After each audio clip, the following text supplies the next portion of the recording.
იმისათვის, რომ დავაჯამოთ სვეტი, ვიქცევით შემდეგნაირად. პირველ რიგში უნდა დავაწყაპოთ სვეტის ბოლოში, სადაც გვინდა, რომ მივიღოთ პასუხი. ამის შემდგომ გვაქვს აქვე fx-ი და fx-ზე წყაპით გამოდის insert function ფანჯარა, სადაც ჩამონათვალში ამოვირჩევთ 3 ფუნქციას და OK-ზე წყაპით გავხსნით.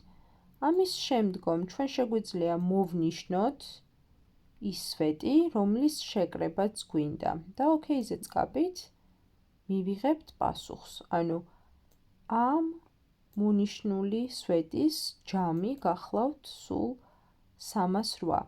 იმისათვის, რომ გავავრცელოთ ეს ფორმულა დანარჩენ უჯრებშიც, საკმარისია მივიტანოთ მაუსი, აი დავაკვირდეთ, უნდა მივიტანოთ ზუსტად კუთხეში მაუსი და როგორც კი ფორმას შეიცვლის, მაშინვე წყაპით უნდა გადავწიოთ მარჯვნივ.